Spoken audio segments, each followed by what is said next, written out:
नमस्कार। आप सुन रहे हैं द बॉलीवुड रेडियो और मैं हूं आपके साथ आकाश। दोस्तों, आज के इस पॉडकास्ट में बात राजेश खन्ना की पहली फिल्म की और उस दौर में आपको लेकर चलेंगे जब राजेश खन्ना यानी जतिन खन्ना से नए नए राजेश खन्ना बने थे। जतिन को नया नाम राजेश खन्ना मिला था, लेकिन अपने नए नाम की तरह राजेश खन्ना भी रुतबे में तो राजाओं का राजा नहीं बने थे, लेकिन उनका बर्ताव किसी राजा से कम नहीं था। फिल्म राज की शूटिंग जारी थी और शूटिंग पर लेट आने का सिलसिला भी बदस्तूर जारी था। हिमाचल प्रदेश के कुल्लू में फिल्म का एक शूटिंग शेड्यूल रखा गया और कुल्लू में काफ़ी ठंड थी और हमेशा की तरह सुबह की शूटिंग पर पहुंचने में राजेश खन्ना को दिक्कत होती थी। एक शाम पैकअप के बाद राजेश खन्ना ने यूनिट के कुछ सदस्यों को अपने कमरे में आने की दावत दी और राजेश खन्ना के कमरे में महफिल जम गई और शराब का दौर शुरू हो गया। रात गहरी हो गई और बातों ही बातों में कई घंटे बीत गए। अचानक से फिल्म का प्रोडक्शन कंट्रोलर गुस्से में कमरे के अंदर दाखिल हुआ।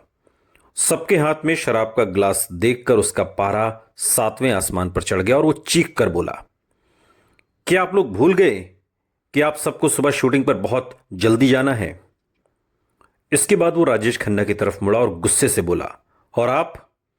ये सब नवाबी ठाठ पहली फिल्म में शोभा नहीं देते। आप यहां शूटिंग करने आए हैं, मौज मस्ती करने नहीं। इस लहजे में राजेश खन्ना से आज तक किसी ने बात नहीं की थी। ये बात उनकी बर्दाश्त से बाहर थी और उन्होंने उस प्रोडक्शन कंट्रोलर से भी ज्यादा ऊंची आवाज में जवाब दिया, ये तुम्हारा सेट नहीं है, ये मेरा कमरा है और पैकअप के बाद मैं क्या करता हूं उससे तुम्हारा कोई लेना देना नहीं। कई साल से इंडस्ट्री में काम कर रहे प्रोडक्शन कंट्रोलर को एक नए लड़के से ऐसे सख्त जवाब की उम्मीद नहीं थी।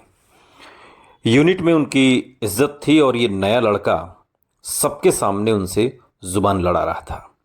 ये सोचकर प्रोडक्शन कंट्रोलर का गुस्सा अब 7वें आसमान पर पहुंच गया। गुस्से में उसने मेज पर रखी प्लेट उठाकर जमीन पर पटक दी। प्लेट तेज आवाज के साथ चकनाचूर हो गई। राजेश खन्ना की नजर में ये बदतमीजी थी। वो आपे से बाहर हो गए और चीखने लगे, तुम समझते क्या हो? तुमने पेट तोड़ी है, मैं पूरी मेज तोड़ दूंगा। बहस बढ़ती जा रही थी। कमरे में मौजूद बाकी लोग बीच बचाव की कोशिश में लगे थे, लेकिन बात दोनों के ईगो पर आ चुकी थी। प्रोडक्शन कंट्रोलर ने राजेश खन्ना से कहा कि इस बर्ताव के साथ वो आगे इस फिल्म इंडस्ट्री में काम नहीं कर पाएंगे और इस फिल्म में भी। राजेश खन्ना ने भी तुनक कर जवाब दे दिया, अगर ऐसी ही बात है तो मैं अभी इसी मिनट इस फिल्म को छोड़ता हूं। अब तक मेरी वजह से जितना भी खर्चा हुआ है बंबई पहुंचकर मैं सब चुका दूंगा। राजेश खन्ना की ये बात सुनकर वो प्रोडक्शन कंट्रोलर थोड़ा ठंडा पड़ गया। मौके की नज़ाकत भांपते हुए उसने कहा, ठीक है, इस बात का फैसला हम कल सुबह करेंगे। और ऐसे तेवर उसने आज तक किसी नए लड़के में नहीं देखे थे और मन ही मन उसने सोचा कि इन तेवरों के साथ ये लड़का ज़्यादा आगे नहीं जा पाएगा। अगली सुबह जब राजेश खन्ना शूटिंग पर पहुंचे तो कोई हंगामा नहीं था। रात के वाकये का कोई जिक्र तक नहीं हुआ। प्रोडक्शन कंट्रोलर भी ऐसे बर्ताव कर रहा था मानो कुछ हुआ ही नहीं और इसके बाद पूरी शूटिंग आराम से निपट गई। भारत चीन युद्ध पर आधारित मशहूर निर्माता निर्देशक चेतन आनंद की महत्वाकांक्षी फिल्म हकीकत बेहद कामयाब रही थी और अब वो एक छोटे बजट की प्रयोगात्मक फिल्म बनाना चाहते थे और फिल्म में हीरो के रोल के लिए उन्होंने गायक भूपेंद्र को चुना, जो फिल्म हकीकत में भी अभिनय कर चुके थे। लेकिन कुछ समय के बाद ही किसी वजह से भूपेंद्र ने खुद ये फिल्म छोड़ दी और इसके बाद संजय खान को फिल्म का हीरो लेने की बात चली। लेकिन किस्मत राजेश खन्ना के साथ थी, क्योंकि उन्होंने आखिर में फैसला राजेश खन्ना के पक्ष में लेते हुए खुद देखा। आखिरी खत एक 15 महीने के बच्चे की कहानी थी, जिसकी शुरुआत में हमने जिक्र किया, जिसकी कहानी हम आपको सुनाएंगे, जिसकी मेकिंग का किस्सा आपको सुनाएंगे। लेकिन उससे पहले क्या घट रहा था वो भी आपको बताना ज़रूरी था। आखिरी खत एक 15 महीने के बच्चे की कहानी थी जो बंबई में खो गया है। 15 महीने के बच्चे को स्क्रिप्ट समझाना तो मुमकिन नहीं था, इसलिए उन्होंने इस फिल्म में गुरिल्ला स्टाइल की शूटिंग करने का प्रयोग किया। शूटिंग के दौरान चेतन आनंद बच्चे को आजाद छोड़ देते और फिर लगातार अपनी टीम के साथ उसके पीछे रहते थे। कैमरा लगातार उस बच्चे के मूवमेंट, आवाज और एक्सप्रेशंस को कैद करता था। फिल्म देखते वक्त किसी को अंदाजा नहीं होता कि इतने छोटे से बच्चे से स्क्रिप्ट के मुताबिक एक्टिंग करवाना कितना मुश्किल भरा था। हिंदी सिनेमा में इस तरह के प्रयोग पहले हुए नहीं थे जो चेतन आनंद ने फिल्म आखिरी खत में किए। फिल्म आखिरी खत बड़े शहरों की तेज रफ्तार जिंदगी के बीच खोती जा रही मासूमियत और संवेदनाओं पर एक कटाक्ष थी। डायरेक्टर चेतन आनंद ने बड़ी खूबसूरती से इस संदेश को हिंदी मसाला फिल्मों के ताने बाने में समेटने का प्रयास किया था। इस ब्लैक एंड व्हाइट फिल्म का स्क्रीन प्ले भी उस दौर की आम हिंदी फिल्मों की तरह सीधा नहीं था। कहानी की परतें एक एक करके खोलने के लिए इसमें कई फ्लैशबैक का बखूबी इस्तेमाल किया गया था। आखिरी खत को चेतन आनंद की अहम फिल्मों में अक्सर गिना नहीं जाता, जबकि सच्चाई यह है कि फिल्म नीचा नगर के साथ साथ आखिरी खत उनकी सबसे प्रयोगात्मक और बेहतरीन फिल्मों में से एक है। आखिरी खत की बात करते हुए उनके बेटे केतन आनंद बात के दिनों में एक इंटरव्यू में कहते हैं, हालांकि फिल्म हकीकत को चेतन आनंद की बेहतरीन फिल्म माना जाता है, लेकिन मैं समझता हूं कि उनकी आखिरी खत ज्यादा बड़ी उपलब्धि थी, न सिर्फ उनके लिए बल्कि भारतीय सिनेमा के लिए भी। वो एक मास्टरपीस थी जिसमें मेरे पिता ने स्क्रिप्ट के छोटे से खाके के साथ शूटिंग की शुरुआत कर दी थी। वो 15 महीने के बच्चे को शहर में खुला छोड़ देते थे और कैमरे से उसका पीछा किया करते थे, जो अपने आप में एक अलग तरीके का एक्सपेरिमेंट था। फिल्म आखिरी खत अपने संगीत के लिए भी याद की जाती है। फिल्म में संगीतकार खयाम ने बेहतरीन संगीत दिया।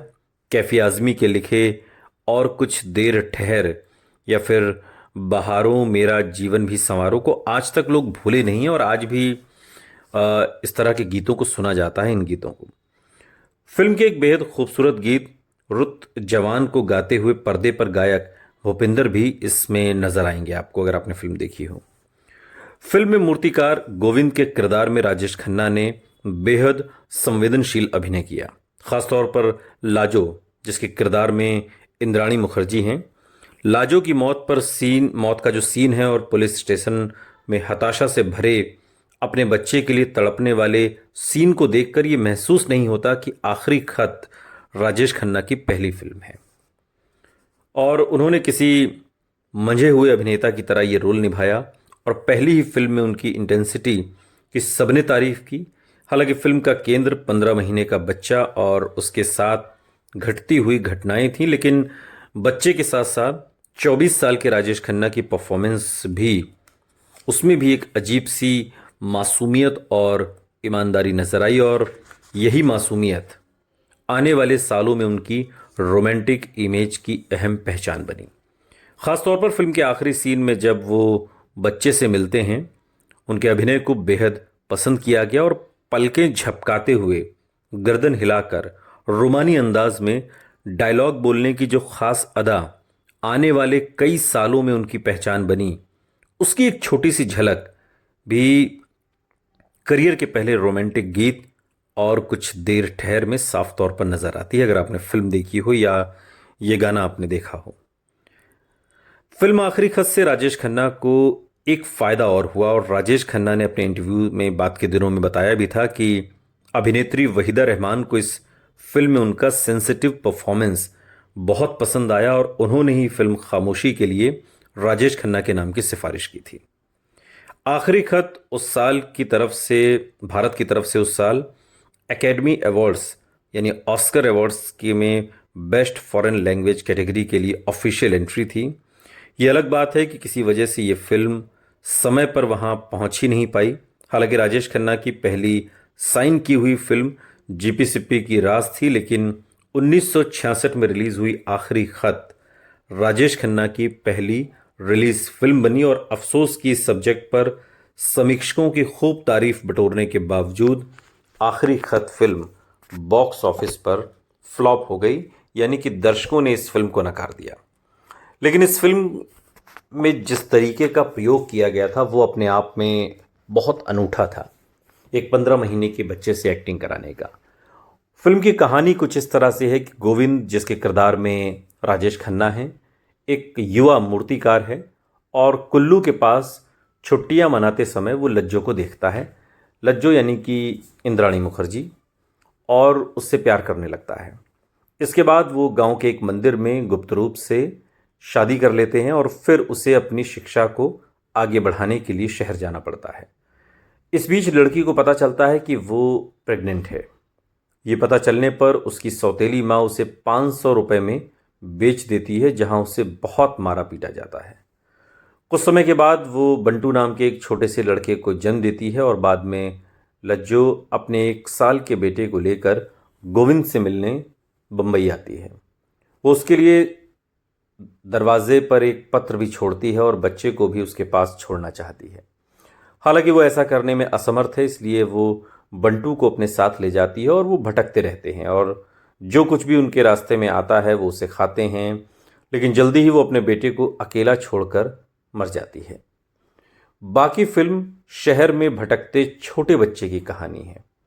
वो घर से बाहर निकलता है और जो भी मिलता है उसे खा लेता है, जिसमें एक एक गोली भी शामिल है और जिससे उसे नींद आ जाती है।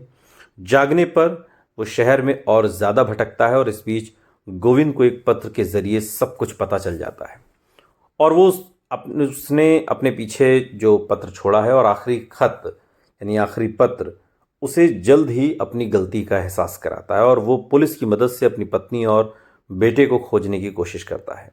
हालांकि उसे सिर्फ अपनी पत्नी का शव ही मिलता है और बाद में वो पुलिस इंस्पेक्टर नाइक, जिसके किरदार में मानवेंद्र चिटनिस हैं, उनको लज्जो की मूर्ति दिखाता है जिसे उसने अपने स्टूडियो में रखा है। जिस बच्चे को एक आदमी द्वारा बचाया जाता है जो पास के एक अनाथालय का कर्मचारी है, वो रात में उस जगह से भाग जाता है और यहाँ वहाँ काफ़ी समय तक भटकने के बाद और कुछ लोगों की मदद से वो आखिरकार घर पहुँचता है, जहाँ उसे अपनी खोई हुई माँ की मूर्ति और एक नई महिला मिलती है जो अब उसकी नई माँ है। और इस तरीके से इस फिल्म का एंड होता है। चेतन आनंद ने इस फिल्म को बहुत अलग तरीके से बनाया था।